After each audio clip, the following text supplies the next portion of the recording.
Albert Goldbetter envisage la vie comme une succession de bifurcations. Son parcours, ponctué de rencontres décisives, est l'illustration même de ce concept. En 1969, ce chimiste entre dans le groupe d'Ilya Prigogine à l'Université libre de Bruxelles pour se vouer à la modélisation théorique des rythmes du vivant. À l'Institut Weizmann, il étend son champ d'études à d'autres rythmes. Et à Berkeley, il s'intéresse à l'analyse des phénomènes de seuil.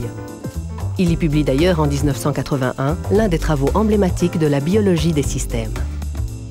Depuis, Albert Goldbetter se consacre principalement à la modélisation des mécanismes d'auto-organisation temporelle des systèmes biologiques au sein de l'unité de chronobiologie théorique à l'Université libre de Bruxelles. Une approche résolument interdisciplinaire dans laquelle la chimie, la physique, les mathématiques et les sciences du vivant se côtoient et s'imbriquent en toute harmonie. Voilà 40 ans qu'Albert Goldbetter a le rythme dans la peau. Oscillation, pulsation, rythme circadien, cycle veille-sommeil, cycle cellulaire, chronopharmacologie. Sans oublier le rythme des mots, car il arrive à ce scientifique, pour qui la chimie est la poésie de la matière, d'écrire des poèmes. En plus de ses nombreuses publications, il a condensé ses recherches dans un livre qualifié par les plus grands d'une merveilleuse illustration de l'art de la modélisation et s'apprête à publier un livre en français sur l'origine des rythmes du vivant. Pour Albert Goldbetter, la science est une aventure humaine, uniquement concevable entourée de son équipe. Même s'il aime la solitude de son bureau pour structurer ses idées, la plupart de ses publications sont le résultat d'une collaboration étroite. Le professeur Albert Goldbetter est considéré comme un précurseur, l'un des scientifiques le plus actif, original et créatif dans la modélisation mathématique des voies de signalisation et de régulation des systèmes biologiques. C'est à ce titre qu'il est récompensé par le prix scientifique Dr Delay ou d'Amery Bourlard en sciences exactes fondamentales.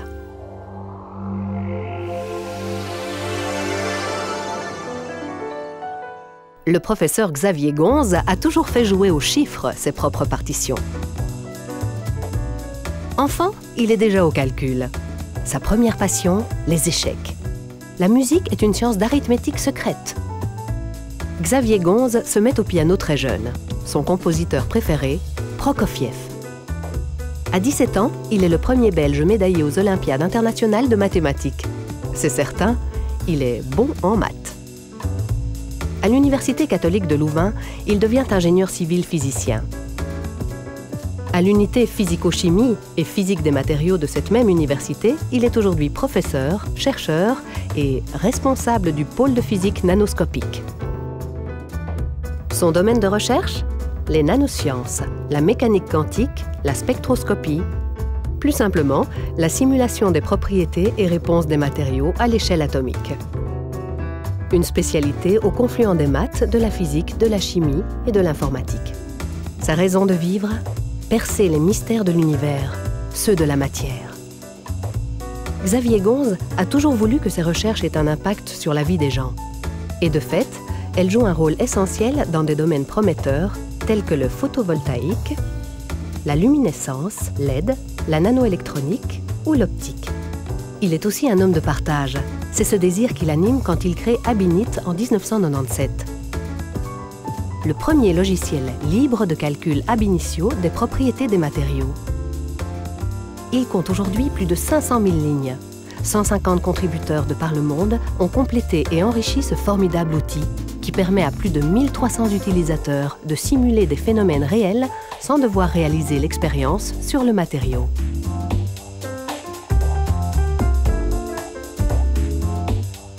En 2008, le professeur fonde avec d'éminents confrères l'ETSF, European Theoretical Spectroscopy Facility.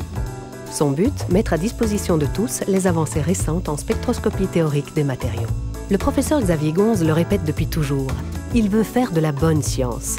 Une science utile, ouverte et partagée. Un excellent calcul qui se trouve aujourd'hui récompensé du prix scientifique Dr Delay ou d'Amery Bourlard en sciences exactes appliquées.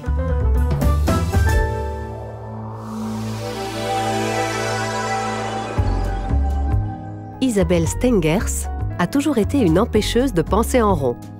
Fille d'historien, elle choisit la chimie, non par contradiction, mais déjà par défi.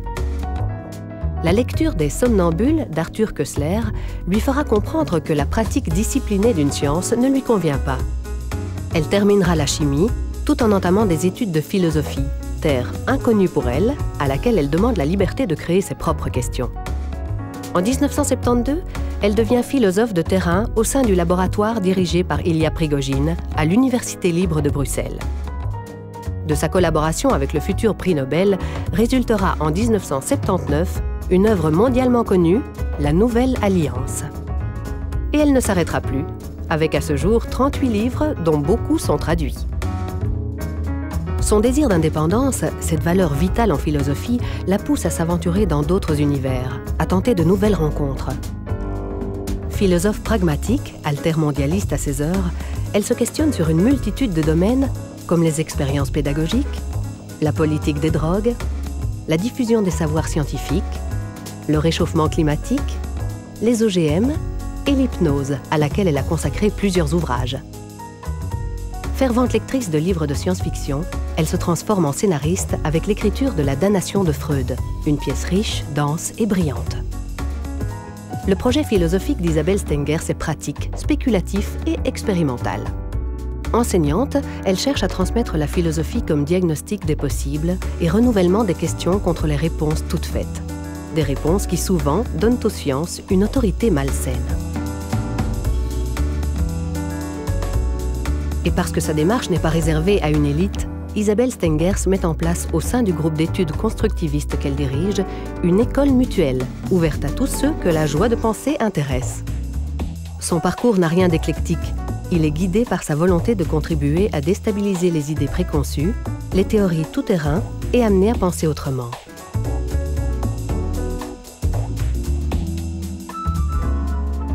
Isabelle Stengers est la lauréate du prix scientifique Ernest John Solvay en sciences humaines et sociales.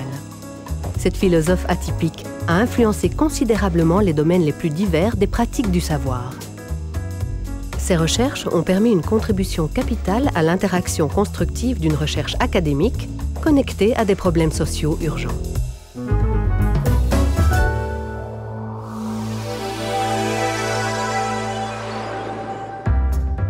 Benoît Van den Einde a l'étoffe d'un coureur de fond.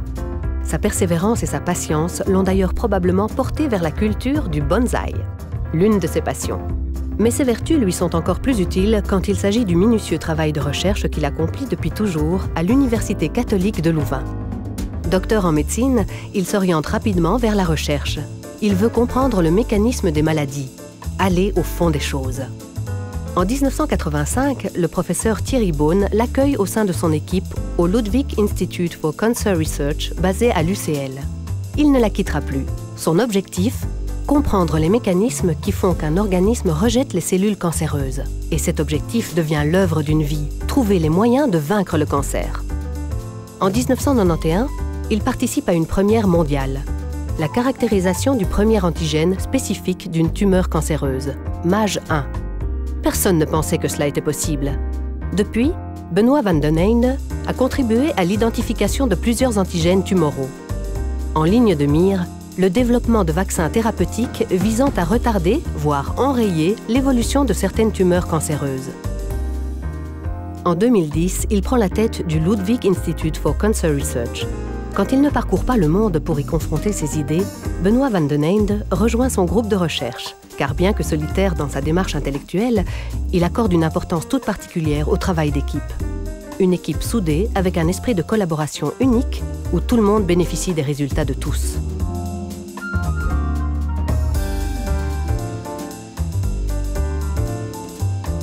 Le prix scientifique Joseph Mézin en sciences médicales fondamentales récompense aujourd'hui le professeur Benoît Van den Einde pour un travail de patience, de rigueur et d'inventivité ayant mené à des découvertes fécondes dans l'immunologie des tumeurs. Découvertes qui nous rapprochent toujours un peu plus du vaccin contre le cancer.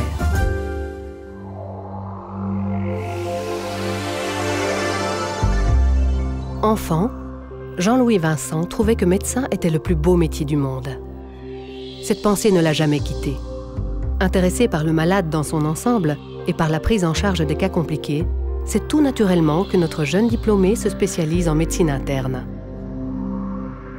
Mais la lenteur des mises au point et de la réponse au traitement l'amène à s'intéresser aux soins intensifs. C'est à New York et Los Angeles qu'il poursuivra sa formation d'intensiviste. En 1979, de retour en Belgique, le professeur Jean-Louis Vincent termine sa thèse entamée aux États-Unis tout en rejoignant le service des soins intensifs de l'hôpital Erasme. Service qu'il dirige d'une main de maître depuis maintenant 15 ans. Il y développe la recherche clinique en y intégrant une composante expérimentale peu commune. L'expérimentation animale au service de la clinique, avec un intérêt tout particulier pour le choc circulatoire, les septicémies, le transport d'oxygène et le monitoring hémodynamique. Son service est aujourd'hui un vrai laboratoire clinique, où chaque patient bénéficie de traitements de pointe, mais où l'humanité est omniprésente. Car le malade est l'unique passion du docteur Vincent. Son seul hobby est la médecine. Pour ses patients et ses 200 collaborateurs, ce boulimique de travail est disponible 24 heures sur 24. Quand il n'est pas auprès des malades, il enseigne, corrige, écrit, et il écrit beaucoup. Chaque année, il publie plusieurs livres et manuels de médecine, plus de 600 articles scientifiques et édite 3 journaux. Il voyage aussi dans le monde entier.